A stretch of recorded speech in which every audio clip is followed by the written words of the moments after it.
Salut, salut, salut, salut. Youhou et salut mes amis. Aujourd'hui on se retrouve pour une nouvelle vidéo. Une vidéo de lecture manga. Vous avez vu ça dans le titre et vous savez déjà de quoi on va parler. Mais je vais quand même vous le redire au cas où vous auriez oublié la miniature ou le titre. Voilà, on sait jamais, je vais vous le redire. On va donc parler de Dr Stone, de Reload et de One Psycho 100.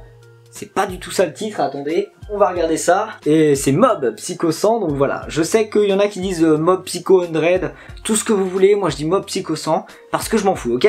Donc aujourd'hui, comme je l'ai dit, Dr Stone, je suis complètement excité. On va parler aussi de Reload, qui est là, et de Mob Psycho 100. Alors, qu'est-ce que j'ai pensé de ces mangas? C'est tout de suite, c'est maintenant, vous allez voir ça dans cette vidéo. C'est parti. Bon, on va un petit peu se calmer, je suis beaucoup trop excité. Donc c'est parti, on parle de Dr Stone.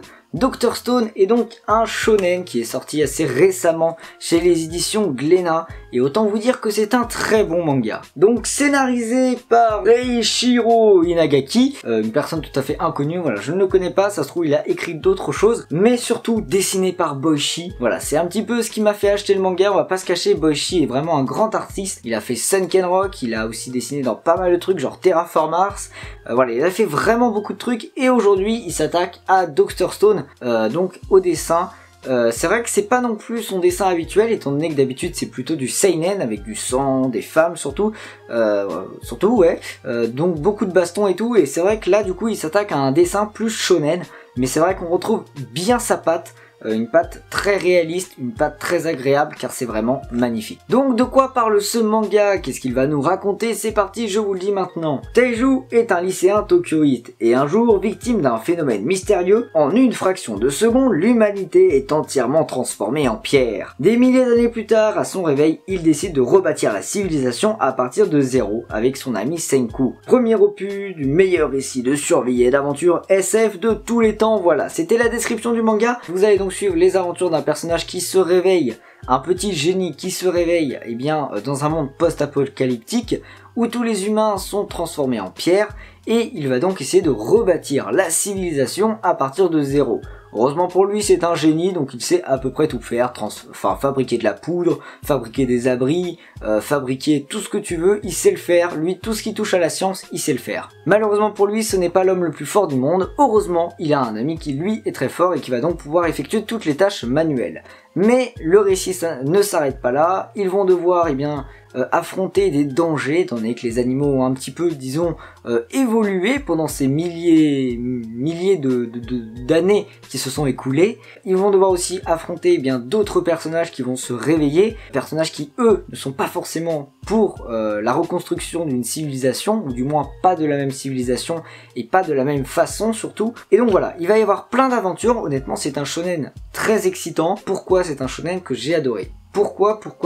Déjà les dessins et le scénario m'ont tout de suite attiré. Les dessins font une grande partie du travail dans tout ce qui est manga et bande dessinée, étant donné que c'est un petit peu l'élément central, c'est-à-dire que c'est ce qui va attirer votre œil directement. Si les dessins sont dégueulasses, ça va vous rejeter. C'est obligatoire, c'est comme ça, c'est mathématique. Enfin non, plutôt c'est artistique, je devrais dire. Mais en tout cas voilà, les dessins sont magnifiques, donc direct, j'ai accroché. Et niveau scénario, j'ai trouvé ça assez original. C'est-à-dire que c'est pas encore un shonen avec un héros qui va découvrir des nouveaux pouvoirs, alors qu'à la base c'était une merde, genre Naruto, qu'est-ce qu'ils nous ont sorti là, Black Clover. Voilà, ça c'est tout le temps des shonen, j'ai envie de dire, c'est basique quoi, c'est ce qu'on voit maintenant tout le temps, c'est un petit peu dommage.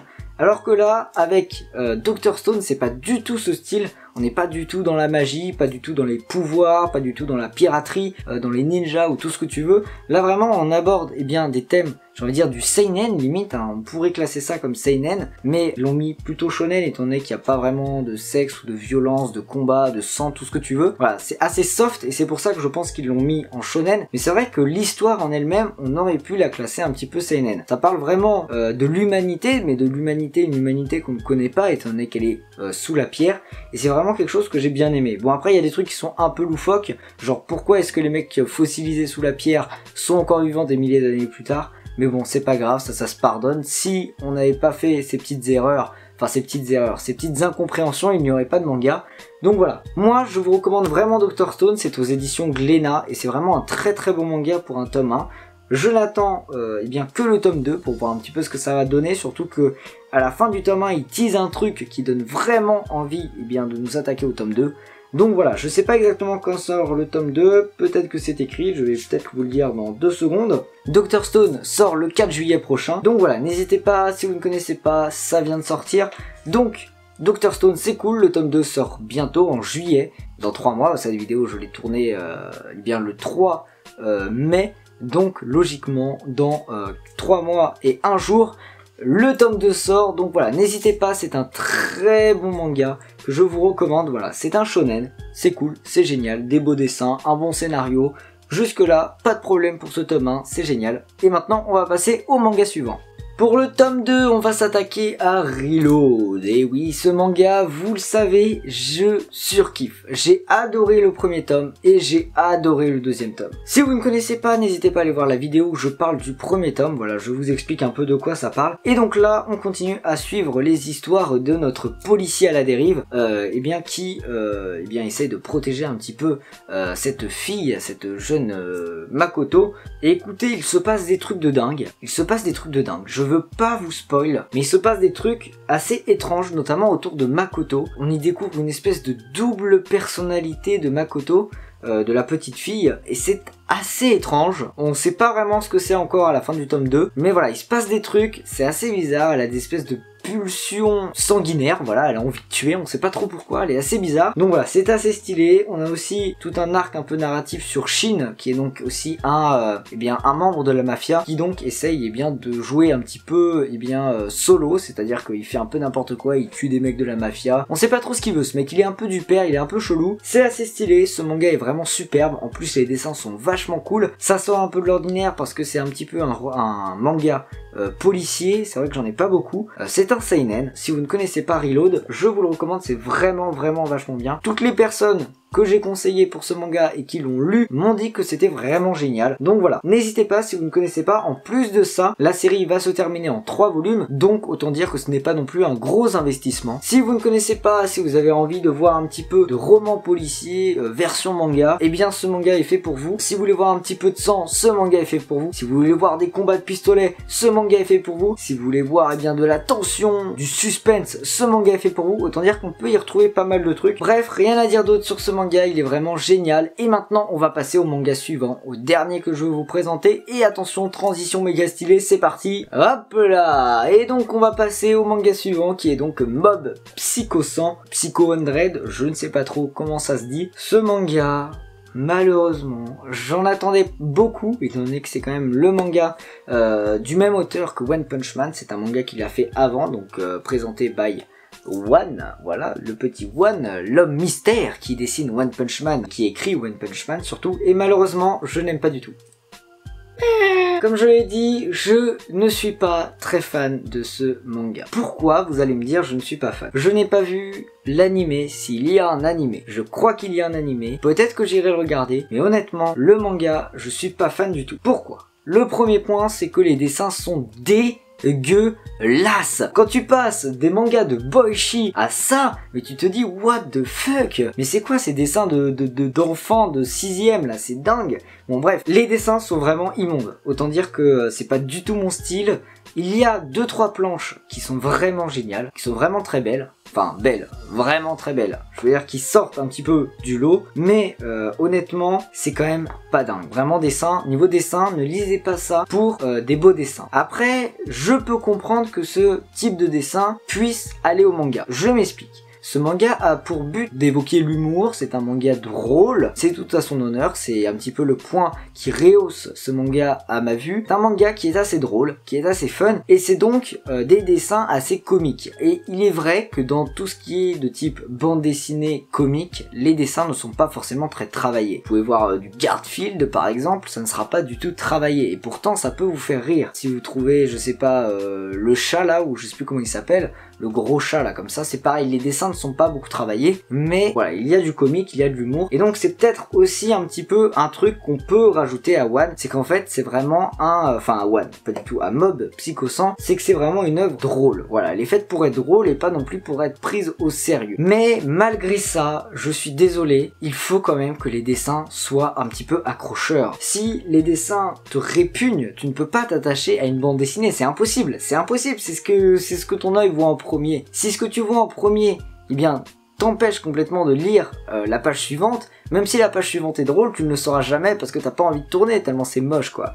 Donc voilà, franchement je n'ai pas du tout été fan de ce manga. Pour vous dire, hein, j'ai eu du mal à le terminer alors que par exemple j'ai envie de dire Reload, je l'ai fini en 5 minutes tellement j'ai kiffé. Dr Stone en 10 minutes, je pense qu'il était calé, mais alors lui vraiment j'ai dû mettre 3 heures à le lire, sans deck. 3 heures pour un manga, c'est waouh! J'avais jamais fait ça de ma vie quoi, moi d'habitude je lis les 74 tomes de Bleach en une semaine. Bon bah là, j'ai lu ça en 3 heures. 3 heures. Ouais, 3 heures. Bref, donc ce manga, il est quand même assez sympa, de par son humour, de par le fun qu'il apporte, mais honnêtement, si vous aimez les dessins, je ne vous le recommande pas. Je vais quand même essayer de vous dire de quoi ça parle. Attention, on va lire le petit résumé qui est derrière parce que honnêtement, j'ai la flemme de faire un résumé moi-même. C'est donc l'histoire d'un jeune garçon qui explose lorsqu'il atteint 100%. Son nom est Mob. 2 points d'exclamation. Attention, ça ne déconne pas. Collégien aspirant à une adolescence sans histoire, le jeune Shiego Koyigiyama, surnommé Mob, possède des pouvoirs psychiques, autrement dit des super pouvoirs. Que ce soit un médium charlatan ou une étrange secte religieuse, nombreux sont ceux qui vont essayer de se servir de lui. Mais quelque chose est en train de se produire à l'intérieur de Mob. Préparez-vous au choc psychique. Donc voilà, vous allez suivre les aventures de Mob, un petit garçon qui a un adolescent, pas vraiment un petit garçon mais plutôt un adolescent qui possède des pouvoirs psychiques, donc des super pouvoirs, et qui donc va vivre une vie un petit peu banale et tout le monde va vouloir l'utiliser à tort et à travers pour ses pouvoirs. Donc voilà, c'est un manga qui se veut très comique, qui se veut très drôle et qui ne se veut pas du tout être pris au sérieux. Ce n'est pas un shonen où il y a des pouvoirs dans tous les sens, c'est un shonen qui se veut humoristique, qui se veut drôle, qui se veut marrant, mais honnêtement j'ai du mal avec ce manga à cause de ses dessins. Vraiment les dessins, même si ce sont des dessins à but humoristique, même si ce sont des dessins qui sont censés t'évoquer le rire, moi c'est des dessins qui me donnent le cancer des yeux, sérieux quoi. Non mais je suis désolé pour les fans de ce manga. Alors peut-être que j'achèterai les prochains tomes parce que c'est quand même assez drôle, faut le dire, j'ai quand même bien rigolé devant, mais j'ai quand même eu beaucoup de mal à m'accrocher en fait. J'avais pas envie de lire la page suivante, et ça c'est la première fois que ça m'arrive pour un manga, de ne pas avoir envie de lire la page suivante. Autant dire que ce manga je l'ai pas surkiffé de ouf, par contre les 2 autres avant je les ai mais adorés. N'hésitez pas pour ce qui est de Dr Stone et de Reload, si vous ne connaissez pas je vous les conseille vraiment, mais pour ce qui est de Mob Psycho 100, je ne suis pas fan du tout. Alors, est-ce qu'il y a un animé? C'est la question que je me pose. S'il y a un animé, peut-être que j'irai regarder, dites-le moi dans les commentaires. Est-ce qu'il y a un animé? Voilà, ce sera la question. Répondez-y. Si c'est le cas, j'irai peut-être regarder parce que je pense que les dessins seront beaucoup plus travaillés dans l'animé. Et auquel cas, si c'est le cas, si c'est aussi un animé de la qualité de One Punch Man, là clairement j'irai regarder. Parce qu'autant dire que One Punch Man, là c'est vraiment magnifique. Bah par exemple, même si c'est sa première œuvre, là les dessins sont vraiment moches. Et pourtant dans One Punch Man, qui est donc sa deuxième œuvre, juste après Mob Psycho 100, ça se veut aussi humoristique, mais les dessins sont beaux. Voilà. Parfois ils sont dégueulasses pour One Punch Man, pour le troll, parce que c'est fun, mais sinon les dessins sont beaux. Genos il est vachement beau, c'est pas un cube le mec. Voilà. Alors que là, dans Mob Psycho 100, les mecs, soit c'est des ronds, soit c'est des cubes. Bon, j'exagère un peu, mais c'est pas loin quand même, hein. Donc voilà, je trouve ça vraiment dommage. Ça aurait pu être vachement bien si les dessins étaient un petit peu plus cool, du style de One Punch Man par exemple. Heureusement qu'il soulève le niveau avec son deuxième manga, qui est donc One Punch Man et qui est une tuerie. Voilà, donc si vous ne connaissez pas ces 3 mangas, je vous invite quand même à aller les regarder. Je suis désolé pour Kurokawa qui édite édite ce manga. Je suis désolé de ne pas aimer trop votre manga, mais c'est comme ça, on peut pas tout aimer. En tout cas, j'espère que cette vidéo vous aura plu, qu'elle vous aura permis de découvrir des mangas, que ce soit Reload, que ce soit Dr Stone ou que ce soit Mob Psycho 100. Et sur ce, moi je vous dis à la prochaine pour de nouvelles vidéos. Tchuss, wouhou!